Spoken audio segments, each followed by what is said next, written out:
Scène surréaliste. Un président de la République, 2 doigts en l'air en signe de victoire, assorti d'une posture terre-à-terre. Nous ne sommes pas à Matongé, mais plutôt en plein Parlement de la République. C'est le triste spectacle auquel la nation a eu droit lors de la prestation de serment des 3 juges, très contesté. Qu'attendre de celui qui, pour la première fois, ne s'est assis dans un bureau que quand il est devenu président? Félix Antoine, qui harangue ses partisans, fonce tête baissée dans un brouillard politique qu'il pense en connaître l'issue. C'est l'histoire de cet homme qui scie la branche sur laquelle il est assis. Félix Antoine convoque dans la foulée des concertations où les présidents des partis politiques, reçus tour à tour, vivent la République bananière. Puis vient le débauchage au grand jour. Combien coûte un député du FCC? 14 000 $ selon le camp Fathi.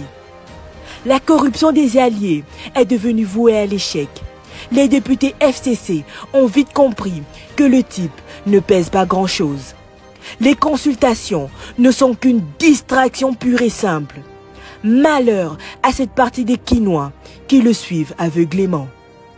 Kinshasa n'est pas le Congo. Heureusement d'ailleurs.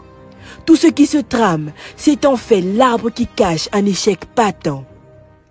À mi-mandat, Félix Antoine sait qu'il a déçu le peuple. Le programme des 100 jours, mis en œuvre en totale violation des dispositions constitutionnelles, n'a accouché que d'une toute petite souris.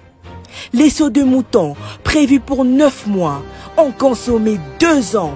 Et même alors, les chantiers sont toujours là. Le mandat de Félix Antoine, c'est la chronique d'un échec annoncé. Le plus gros échec, c'est l'Est du pays. Il a claironné que mettre fin à l'insécurité n'était qu'une question de jours. Où en sommes-nous aujourd'hui?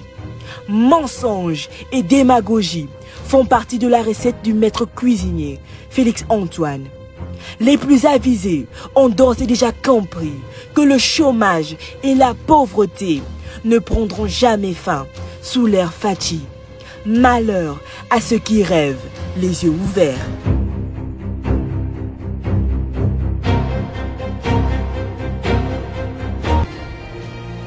NBTV,